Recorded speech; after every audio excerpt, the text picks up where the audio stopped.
So how would you describe yourself? Well, I'm a good, clean American boy. Good attitude, positive outlook on life. He's an absolute nut, pure and simple. Here I go, I'm at it again.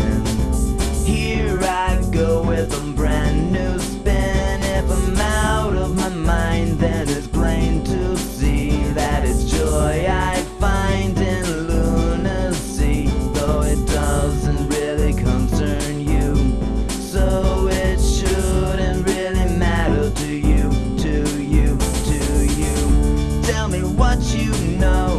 I know you're wrong. Well, what do you know?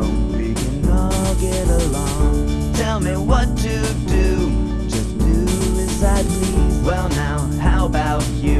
You miss the forest for the trees. It's absolutely harmless, for Christ's sake. It's just footwear, Alan. Just footwear. Footwear, an American obsession and massive industry all unto itself. Statistics have shown that there are now 10 pairs of shoes on the planet for every human being. Yet in many poor nations, most people go without appropriate footwear every day. Where are their shoes?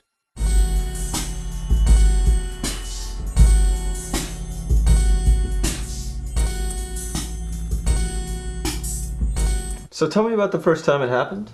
Well, I was about 15. It was summertime. My parents had gone out of town for a couple of months.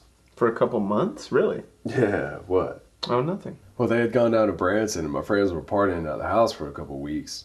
Man, it was crazy. There was this one girl. She was older, like 17 or 18. She just was hell-bent on having sex with me. Hell-bent? Yeah, she made her intentions well known in her social circle, if you know what I mean. And so what happened? Well, along came one Sunday, and it was about 12:30. We were still drunk from the night before. She just drugged me off to my back bedroom. How did that make you feel? Well, I was 15. I was kind of young, shocked. Didn't really know what was going on. Thought she might want to throw me off in the pool or something. Ah, like a prank.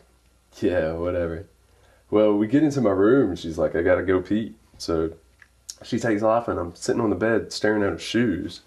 And I can't really tell you what I was feeling or thinking. I just kept staring at her shoes. So what happened? Well, I heard the toilet flush, and it was like bang. I just grabbed one of her shoes, bolted out the door, ran up in the treehouse, and stayed there until she left.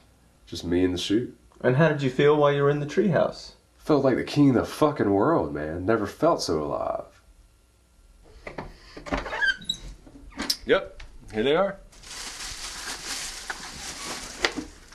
Ah, my whole collection. So that's it? 8 years worth? Yep. How many total do you think there are? Shit, man. I don't know. It's not the point. They're all special to me. Do you ever feel guilty about all this? About what? Since he was 15, Charlie Klein has been stealing shoes from women. Taking advantage of their trust, he gets them to take him home, and then, in some unsuspecting moment, he grabs a shoe and flees. Once home, Charlie then shoves the shoe in a plastic bag where it sits, forgotten with all the rest of his conquests. I've known Charlie for 3 years. It's always been this way. He's always been an absolute nutcase. I mean, it would be slightly better if he didn't drag us all into it.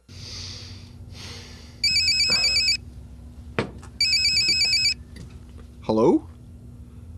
Oh, Jesus, Charlie, not again. Alright, where are you?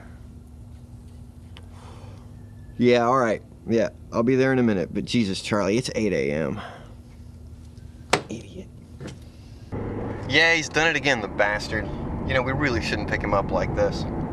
Odd he called this early in the morning, though. What, he calls later? No, earlier. Like the night before earlier. I hope he didn't do anything stupid.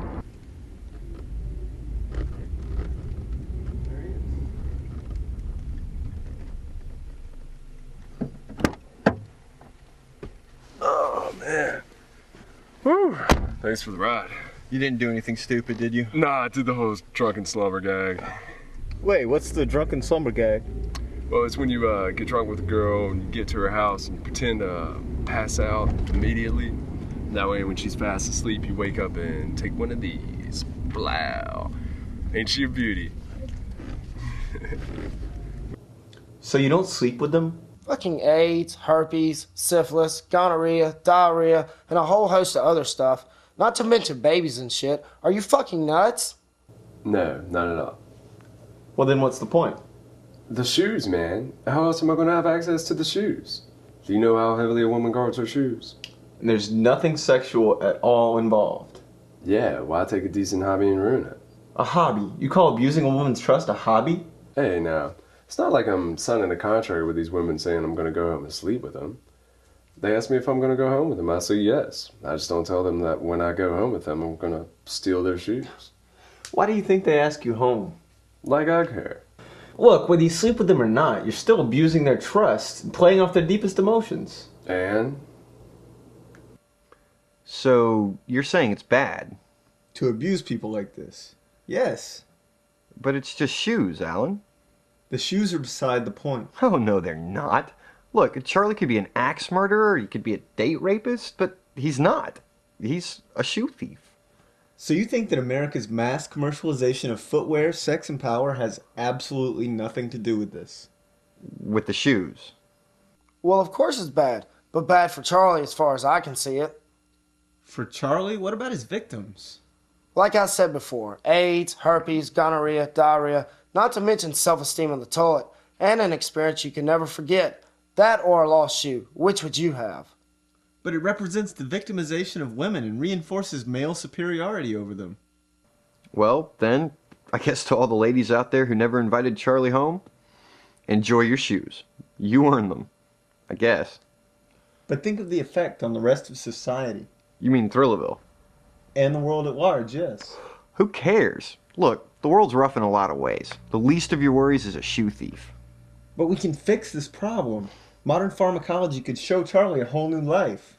What's wrong with the one he has now? Shoes. In the end, that's all it's about. Shoes. Or is it? Mixed up in this so-called harmless hobby are the feelings and pride of women all over the planet. Is Charlie to blame? Perhaps. But more importantly, one must look at the society and environment Charlie grew up in.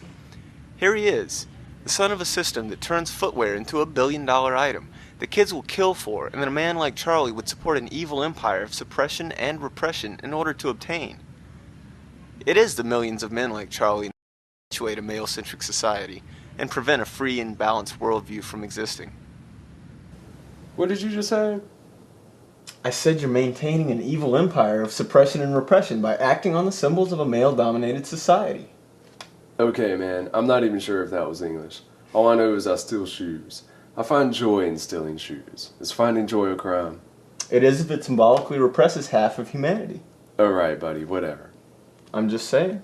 Right, it's so bad. It is. Far worse than a guy who makes shitty documentaries to get laid. Hey,